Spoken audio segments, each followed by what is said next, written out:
Pertama kali terjun ke politik berarti waktu konvensi Demokrat. Ya, jadi waktu itu saya ini berpandangan gini, Mas. Kalau ada teman-teman yang mau masuk ke wilayah politik, saya akan dukung. Kalau saya dapat undangan untuk terlibat proses politik, saya akan bersedia.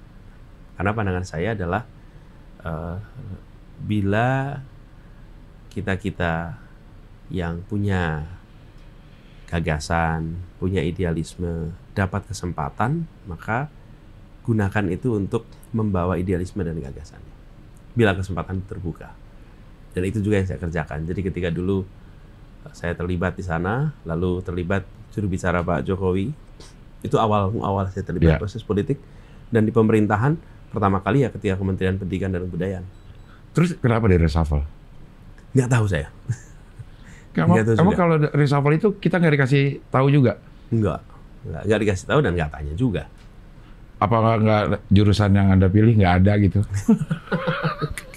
Iya, kalau itu gini, itu adalah keputusan atasan kita yang pasti dia punya pertimbangan-pertimbangan.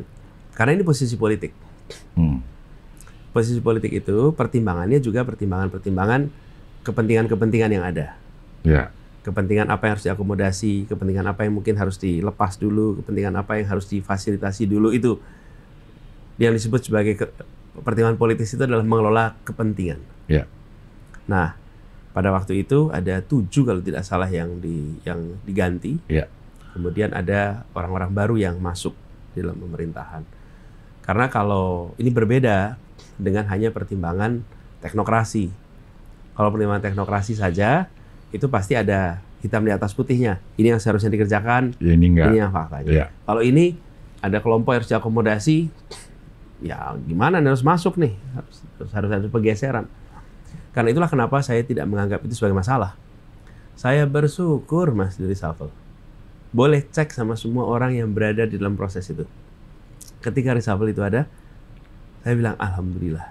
Kenapa? Saya yakin betul Allah punya rencana yang sempurna. Dan pasti ada hikmah yang besar di balik reshuffle ini. Tapi hikmah itu nggak pernah datang kemarin. Hikmah selalu datangnya besok. Ya. Jadi pada waktu itu tunggu aja dah hikmahnya apa.